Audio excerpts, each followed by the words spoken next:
Good evening, councillors, and to those in the audience tonight and to those live streaming at home. Thank you for joining us.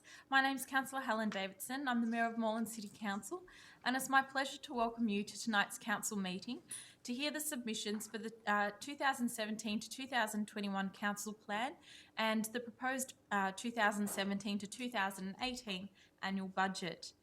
In recognising our cultural diversity of our great city, I pay my respects to the local Indigenous people of Moreland by acknowledging that we meet on the traditional lands of the Wurundjeri people.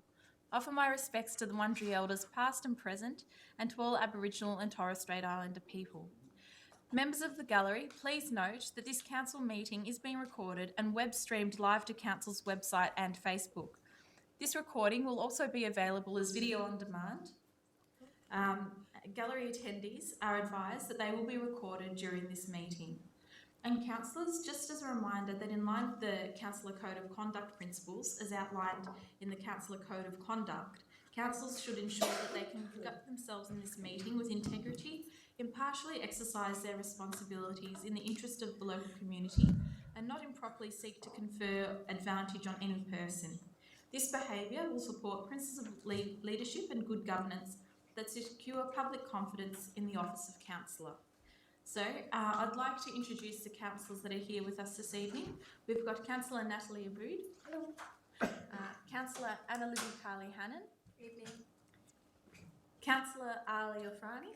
How you doing? Deputy Mayor Councillor Samantha Ratnam. Evening.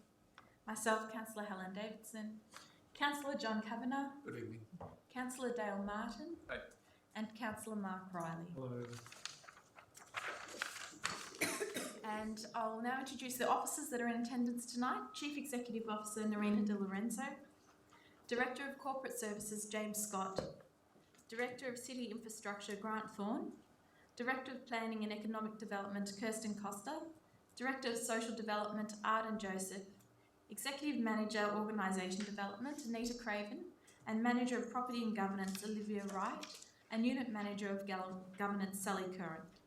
And councillors, I note that Councillor Tapanos has approved leave of absence, and I'd like to ask councillors if there's any other apologies that have been received today. Iris? Yes.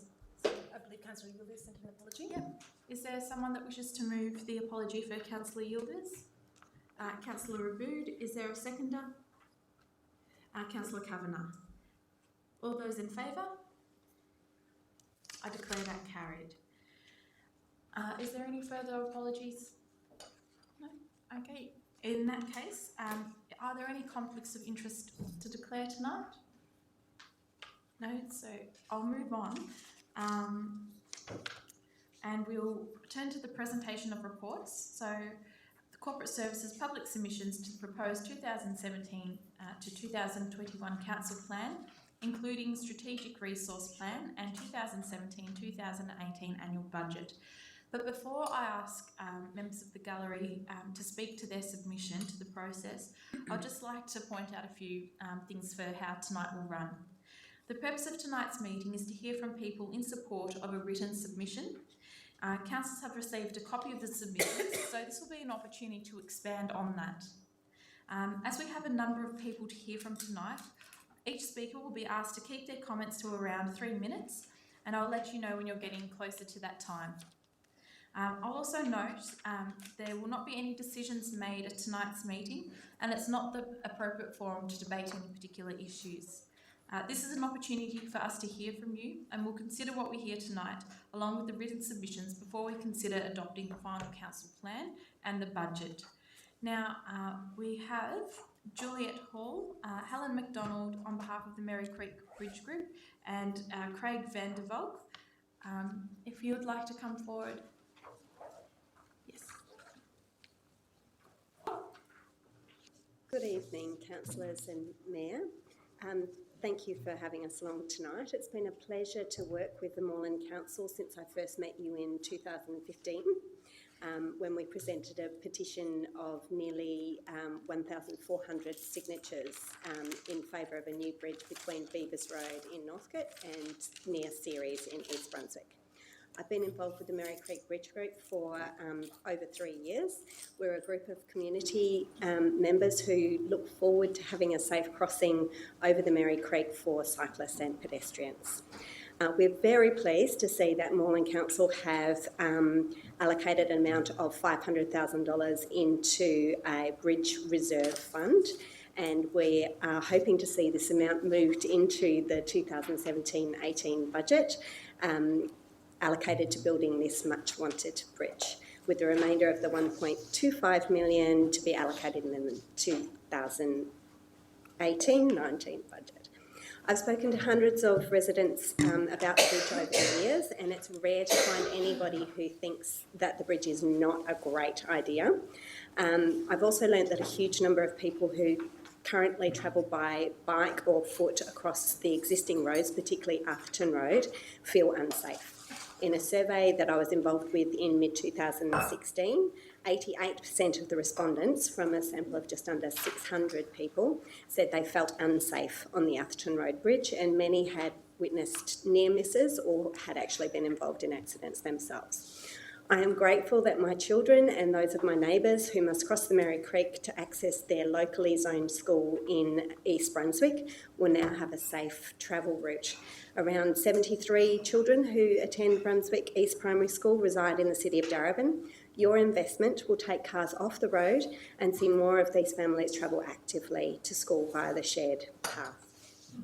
Aside from active transport to school, other reasons why the community is looking forward to the building of a bridge include access to the beautiful open space that is the Merri Creek Trail for exercise, general recreation, links to cycling routes, access to the east-west cycling routes, including the principal route from Moonee Ponds to High Street, safe, pleasant, convenient access to Ceres, which is very important, convenient access to the 96 tram route, increased independence of school children who will be able to travel actively at a younger age because the route is safe. Reduced vehicle use for short distance travel, as cycling and walking will be quicker and safer and more convenient. And access to the Merri Creek Trail and Ceres for students with special needs at the Croxton School, which is very nearby the proposed bridge location. This investment will make a huge difference to the lives and health and safety of people on both sides of the creek. Thank you for your time. Thank you. It's perfectly timed. Councillors, thank you for your time. My submission is a bit more of a criticism of the detail that's in the draft budget. To my knowledge, in reading the draft budget, it didn't explicitly allocate capital works funding to the shared bridge. The bridge design document suggests that each council will equally fund half of the bridge, Moreland's half being $1.25 million. And in reading the draft budget, there's a vague reference to this bridge reserve that Juliet's already mentioned. However, this doesn't match that figure of $1.25 million. And therefore, in my reading of the document, it's the bridge is not actually being completely funded in an adequate or timely manner. Also, in just reading the draft budget, the footnote, page 42, reads as $500K per annum to be allocated over 4 years, allocated for bridges across municipality, and this doesn't even specify that which bridges are being funded. So, for all I know, it could be a car bridge somewhere in the council area. So I would. So I guess I'm lacking some trust in this document at the moment. And I believe that more attention to detail needs to be paid, and maybe an amendment made such that the budget more adequately reflect the council's intention to actually fund this bridge between Darebin and Moreland. And so I would wish to hear that such positive amendments would be being made regarding bridge funding. Thank you. Thank you. Thank you for your time tonight, councillors. My name's Helen McDonald. I've been involved in the Merri Creek Bridge campaign for around 3 years now, but on the Darebin side of the creek, there have been locals lobbying for this bridge for more than 10 years, so it's been a very long-run campaign from your neighbours on the other side of the creek. So just to sum up Juliet and Craig's comments, we think the case to fund the bridge is compelling. So there's widespread community support, including the petition which you received 2 years ago, which had almost 1,400 signatures on it of people calling for the bridge. Darebin's already committed its funding, so it's half share of the bridge. A new bridge for pedestrians and cyclists would address an obvious and long-standing safety concern with the existing road bridges. There have been several incidents on the Arthurton Road Bridge. We know that because we surveyed almost 600 locals and they told us about incidents that they'd experienced themselves. These incidents don't appear in crash statistics because they were walking wounded, if you like. And we also know that there are widespread safety concerns by anyone who travels actively over the Arthurton Road Bridge in particular. The feasibility study that was co-funded by Moreland and the City of Darebin is now complete, and it said a bridge is viable between Beavers Road and the end of Ceres. And the detailed design of the bridge will be finalised this month. So our bridge is ready to build. We just need the funding. So safe infrastructure is needed to support and encourage active travel and reduce the reliance on cars for short local trips. We also believe the bridge it's consistent with and realises a principal bicycle route in your own council's cycling strategy. It also fits with your council plan's progressive city priority to shift to more sustainable modes of transport and target a long-term reduction in car use. As you know, we've had 50 submissions about your council budget in support of the bridge. I've been involved in this campaign for 3 years. I don't know everyone who made a submission. For me, it just underlines how much people, when they hear about the idea for a bridge, jump aboard and go, that is a great idea. I feel unsafe on the Arthurton Road Bridge or the Normanby Avenue Bridge. People are really behind this. When the feasibility study was done, there were no objections. No stakeholders were objected, and there was wide consultation as part of that feasibility study. Councillors past and present have been supportive and really listened to us, and I appreciate those of you who've taken the time to come down and visit the site with us. So thank you for listening to our concerns and to the evidence that we've gathered that this bridge is very much wanted and needed. Thank you for listening. We really, really ask you now to please act and match Darebin's co-funding of the bridge and fund our bridge as soon as possible so that we can get on and build it before there's a serious incident by people travelling actively on the Arthurton Road Bridge. Thank you for your time. Thank you. Thanks. I'll now invite Peter Allen to speak on his submission about enhancing environmental outcomes of waste management. Oh, sorry, Peter Allen isn't here at the moment, so we'll move on to the next one. And this is in relation to Fleming Park, and it's Paul Robertson. No? Paul's not here either. Right, okay. And Creative Arts, Will Tate. Will.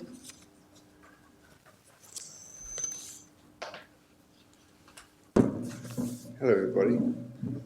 Hello. I'm Will. I'm not sure if this is the right environment to propose what I'm proposing.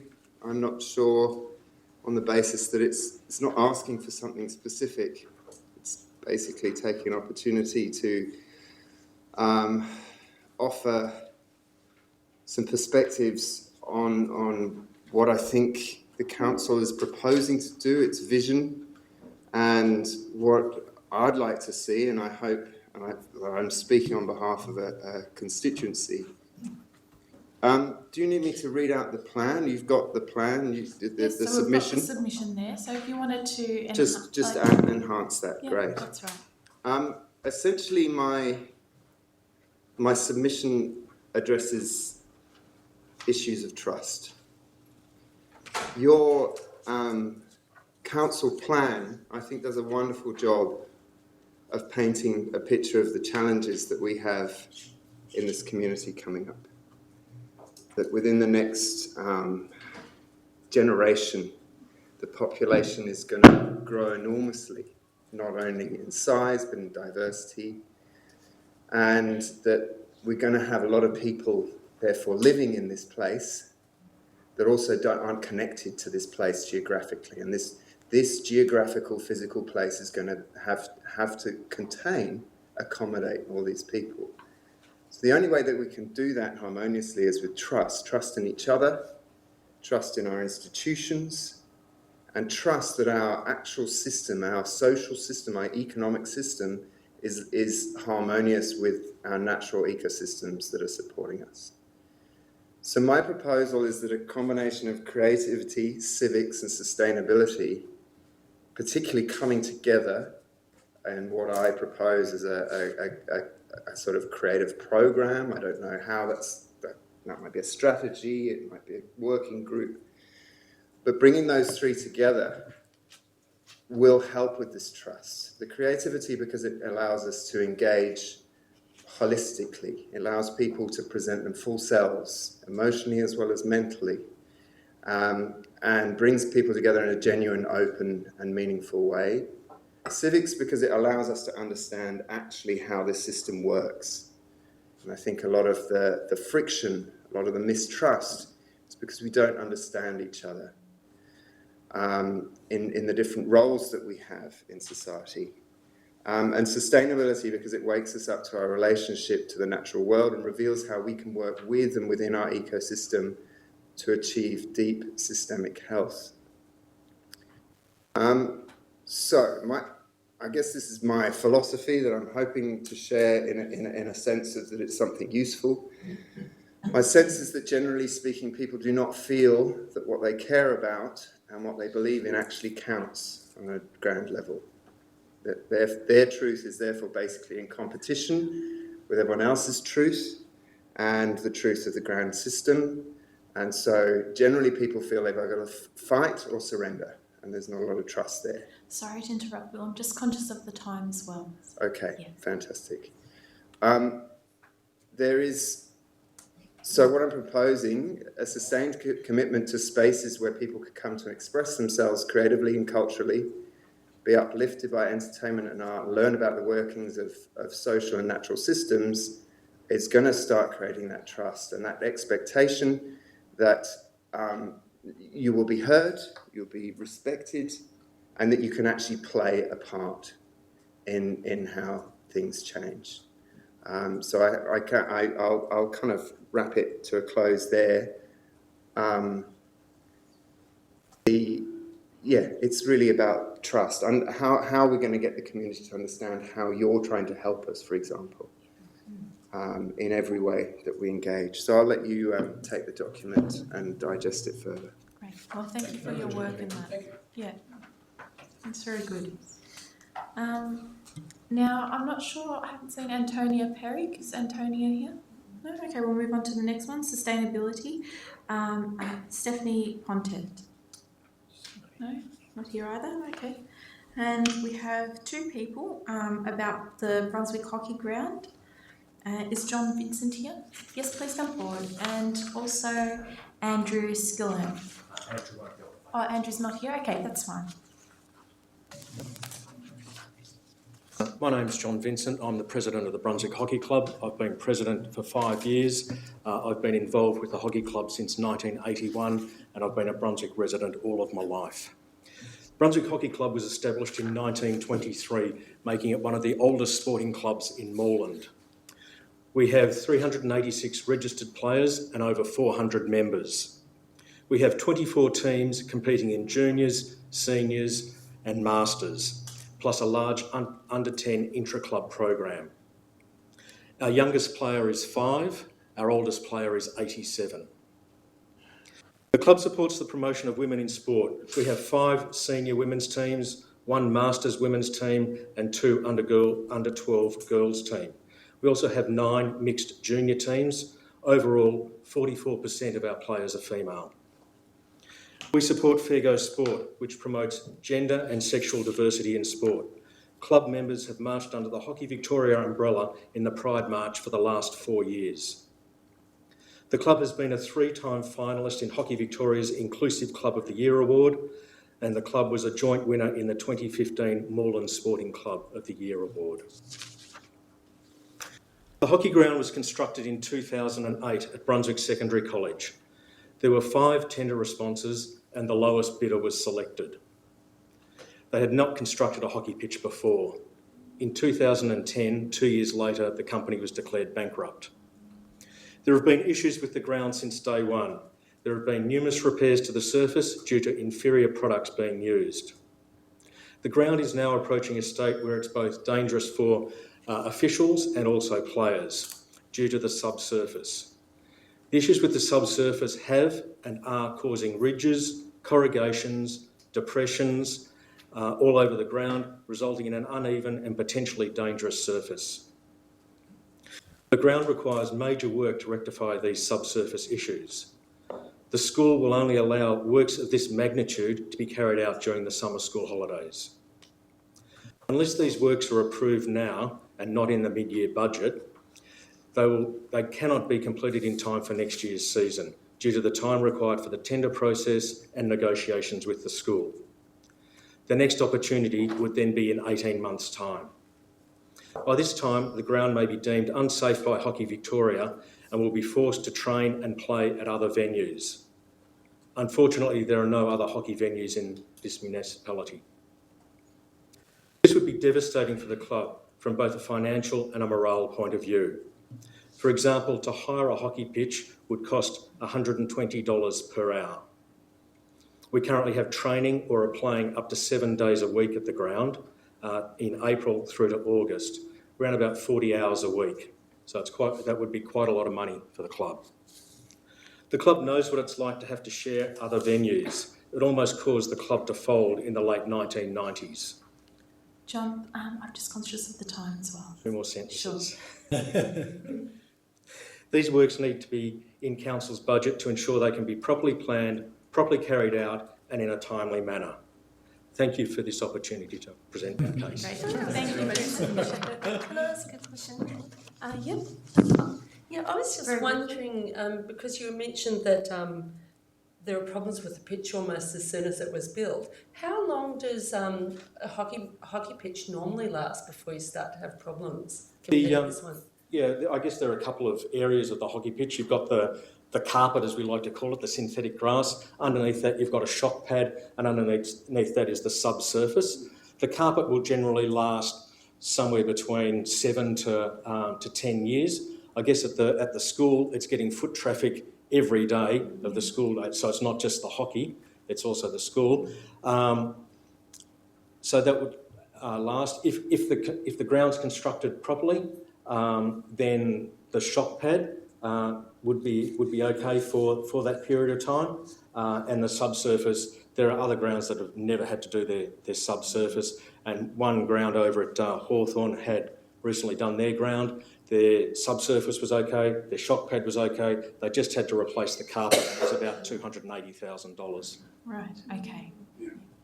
Great, thank you for that. Thank you. Thanks. Now, the next submission is regarding sports lighting for Clifton Park in Brunswick West. And is Greg Benova here?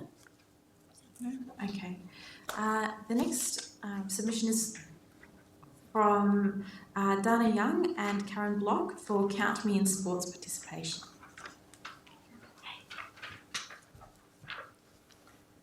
Karen's not here Okay. tonight. So I'm here from Melbourne Uni, just on behalf of the Count Me In project, which is a sports participation project for refugee and migrant children and their families.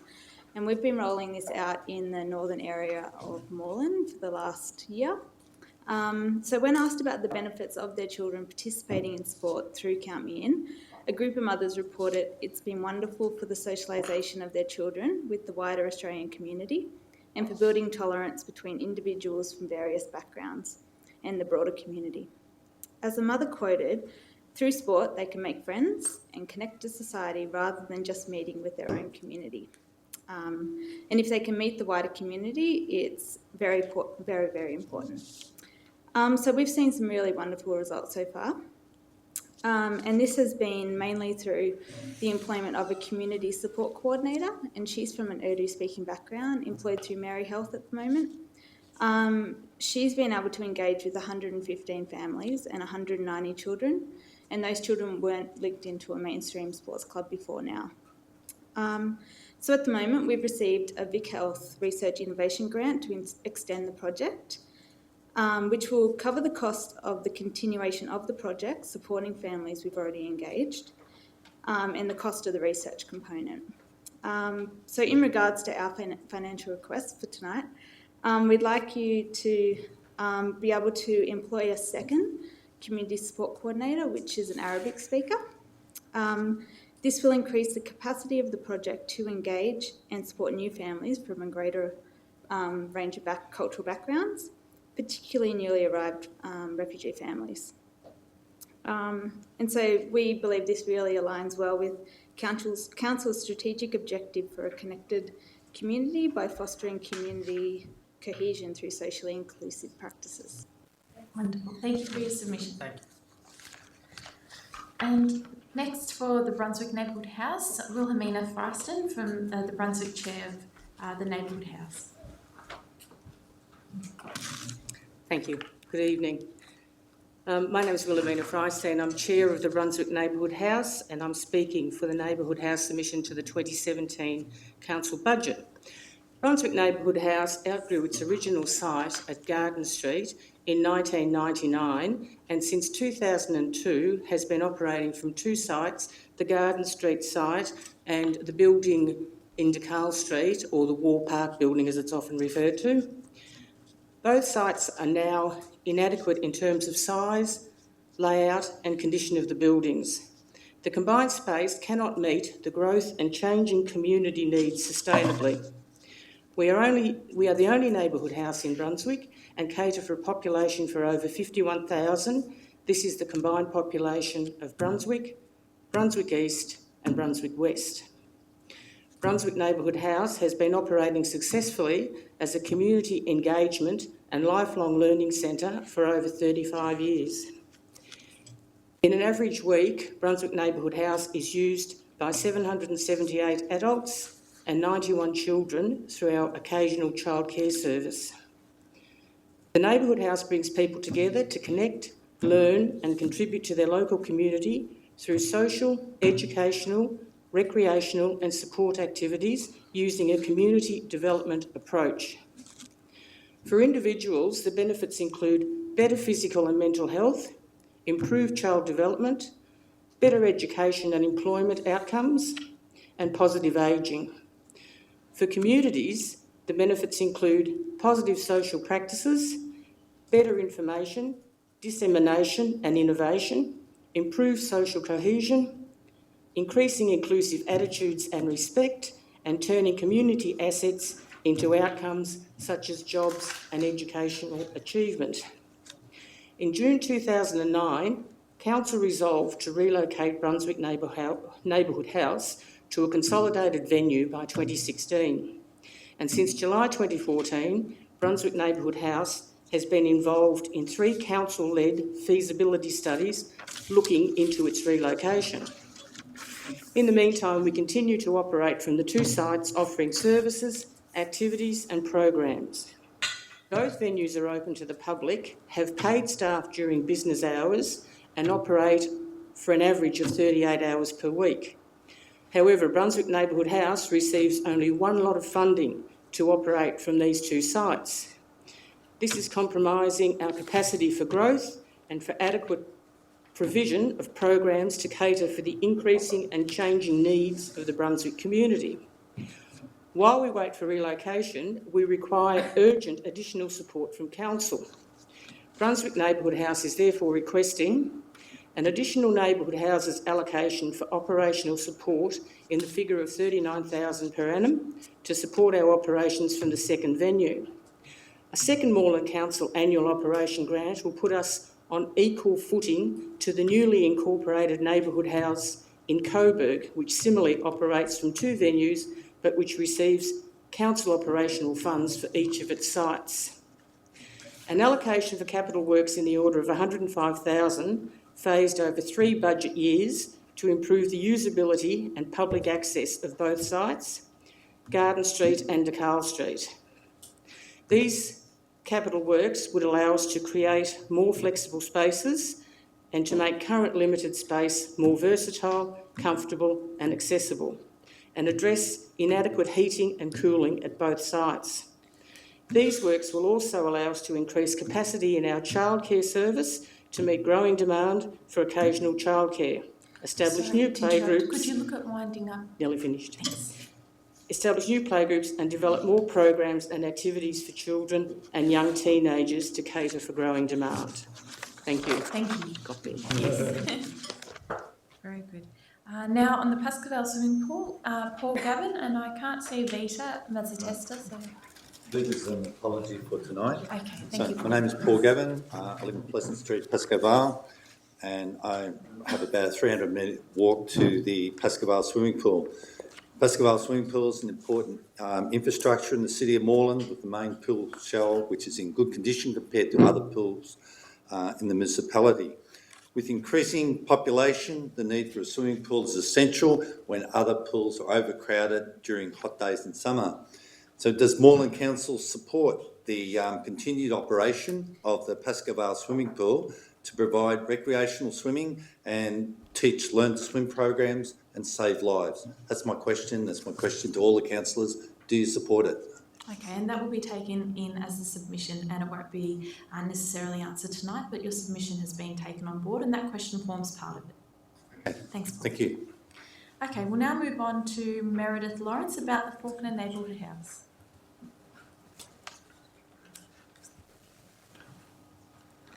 Hello everybody, and thank you for giving us the opportunity to speak to our submission. Sorry, I haven't got much voice.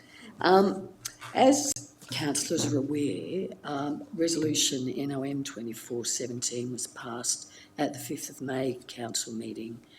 The resolution stated council support for a proposal to partner with Faulkner Community House to develop a social and economic inclusion project in the northern end of Moreland, and to make an allocation in the 2017-18 budget. Essentially what we're doing is following up that resolution with our submission, and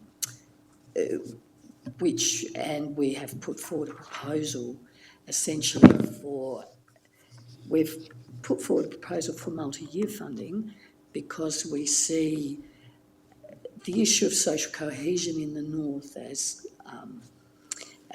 the lack of social cohesion as a fairly entrenched problem. The marginalisation and disadvantage in the north is also quite entrenched, and we see a need for a fairly long-term response in order to actually really make a difference. So in the first year, we have put forward a proposal for to employ a community development worker to essentially continue the work that we have been doing in partnership with council since 2015 in Faulkner, and also to start rolling out social cohesion work in Glenroy and Hadfield.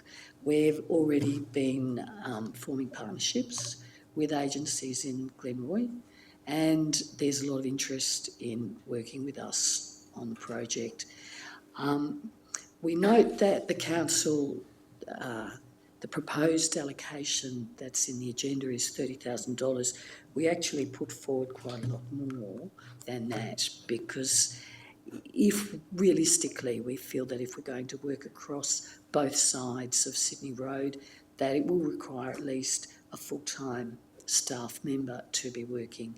Our view is that in the last, since 2015, between September 2015 and December 2016, we worked with over 1,000 residents in Faulkner in a range of ways, in employment support, providing mentoring support with employers, providing leadership, anti-racism leadership training to a large group of people, providing monthly welcome dinners, and connecting new residents with the broader community as well as local service providers as well as yourselves, as well as other local representatives, and also civics education, working to build people's CVs and things like that. And the outcome of that has been very strong, as emerging kind of research is showing that, in fact, the level of social cohesion in Fawkner has had a major impact on social cohesion in Fawkner. So we're all aware of that. Essentially, I just am wanting to draw your attention to the submission that we've made, and we hope that you regard our proposal favourably. Really. Thank you. Thanks very much, Merri-bek. Thanks very much.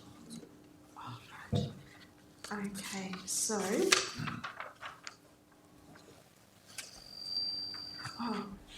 I note that Paul Robertson, you've just joined us. Thank you. Did you wish to speak to your submission? Yeah. Sorry, I was told by the council people to be here at 7, not at 6. Right. Sorry, well, I'm glad you came that extra half hour early. Sorry about that. So I've got 3 minutes and... Yeah, no worries. It was just about Fleming Park. Sure. So particularly that the planning around Fleming Park at the moment in your plan talks about building a community hall on Fleming Park. Fleming Park, you've also got a strategy around open space, and there's really limited open space, particularly in East Brunswick, but I think, Moreland generally, there's real limitations on open space. So where you have got open space, to treat the open space as basically being cheap land to build on is completely inappropriate. Once the land's built, nothing else is ever going to be built on there again for the next 100 odd years. So at the moment in Fleming Park, there's a car park that's being used as a car park. It used to be the old...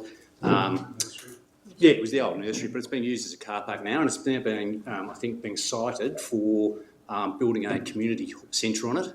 Instead of building a community centre on vacant land, notionally vacant land at the moment, that could easily become parkland for everyone else to use. And that space for the, not bagging the idea of a community hall, but there's some more innovative options around actually building the hall. So with a lot of development, that could be leased back from some of the developers around the ground floor. You could actually purchase, you could do a 99-year lease, so actually using existing infrastructure or the new development infrastructure to actually put the community hall back into the community, as opposed to using it for open space and our limitations on open space.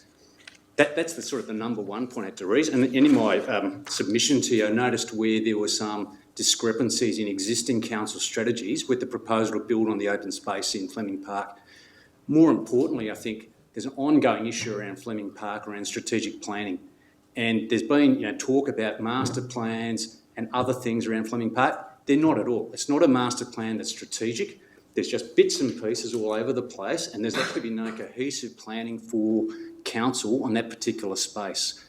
There's a lot of different stakeholders who use it. There's dog users, there's organised sport, lacrosse, there's footy happening, there's girls footy happening, there's cricket, there's lots of recreational users, passive users as well. Limited space, it should actually be done strategically to think about the best use of that space for multiple stakeholders with a proper strategic planning process, including some decent consultation. And that should think about just not only Fleming Park, but more broadly, thinking about how that park fits in with usage across the whole of the municipality, across the ward. So I'm thinking about right from Merri Creek, right across to Gillen Oval and about sports precincts in that area. I don't know how much time I've got, about the 3. Yep, that's the 2.5, okay, so so thinking about strategic planning, there's a real opportunity to do Fleming Park as a case study for strategic planning for open space and community use more generally. So that's about actually thinking about, let's step back from the existing decisions that are completely out of date. Demographic change in the area has been out of sight in the last 10 years. I don't know whether the existing plans have got any relevance whatsoever given the level of population density. The planning to date was really poor, particularly around the consultation. I think there's sometimes that was done 2 days before Christmas. To call that a consultation process is a bit of a nonsense. So actually use this as an opportunity to do some real strategic planning and decent consultation that could be a case study for doing further work across the whole municipality. Great. 3 minutes. Perfect. Well, thank you very much for your submission. Thanks. And I believe Greg Benova's here from West Brunswick, the president of the Junior Football Club. And this is regarding sports lighting at Clifton Park in Brunswick West. Thank you, councillors and council staff, and appreciate you staying up late to do extra hours after hours. And apologies that I'm late as well. Hopefully, if I'm the last speaker, then hopefully I won't be long. Used up 12 seconds already. I'm president of the Brunswick Junior Football Club.